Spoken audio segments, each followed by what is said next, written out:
When I graduated college, I was fortunate enough to get a job down in Philadelphia as a news producer. And it was great because I worked until 11 o'clock every night, and I lived right down in Philadelphia. So my whole world was going to Manny Brown's and going to Dirty Frank's and going to Pine Street Beverage Room and just visiting all these bars. We would go to Revival and Khyber Pass, all these great bars. So that was my world. And while I was doing that, I was also freelancing, occasionally writing for the Town Talk newspapers based out of Media in Westchester. And the editor there called me one day and asked me if I would like to go interview Ed Bradley from CBS News, 60 Minutes, who, to me, he's an icon. He was legendary. You know, he had all these, there were a number of reasons. First of all, because he was very hip. He was suave, you know. All the other guys were pasty old white men, but Ed Bradley was just cool. He had an earring. He loved jazz. He was just known for being hip. And the other thing was my father had gone to St. Tommy Moore High School in Philadelphia, which my dad, when I was growing up, every time 60 Minutes came on and Ed Bradley was on, my dad's like, Ed Bradley, he went to St. Tommy Moore. He's St. Tommy Moore.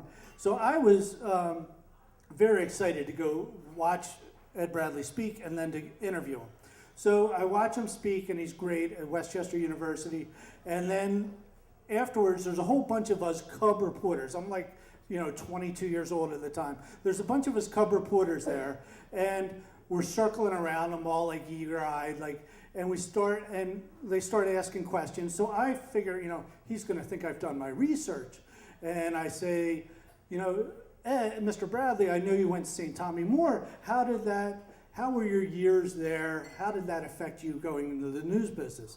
So which Ed Bradley said to me, he goes, well, I went to St. Tommy Moore, but only for like a year and a half, and then I went to this academy up in New England, and really I consider that my formative years. And I was like crestfallen because my father had passed away, but my father would be rolling over in his grave hearing Ed Bradley just dissing St. Tommy Moore. And so it goes around, and I'm kind of flustered, and I figure I need to follow up and save myself here with another question. So I said, Mr. Bradley, out of all the places you've been in the world, what do you think is the most amazing place you've ever been in the world? And Ed Bradley says, the Khyber Pass. To which I say, you mean the bar in Philly? Right? And everybody around, all the cub reporters just turned and looked at me with their mouths dropped, and I just turned beet red, totally embarrassed. And lucky for me, Ed Bradley is as suave as I had thought, because he said, no, actually, the Khyber Pass is part of the Silk Road, and he explained it all to me. And, I was just very embarrassed, and I never even would send a resume to CBS News after that, because I was so embarrassed. But rising above is sometimes you make lemons out of lemonade. So 20 years later, I was on Twitter, and David Pogue from the New York Times was big into Twitter, and he was putting together a book called The World According to Twitter. And so every day he would ask different questions, and people would tweet fun responses to him. And so somehow I encapsulated my Ed Bradley moment into a 140-character tweet. And this was like 9-10 years ago.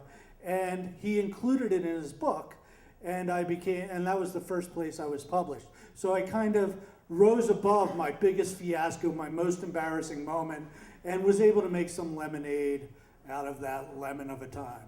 That's my story. Thanks.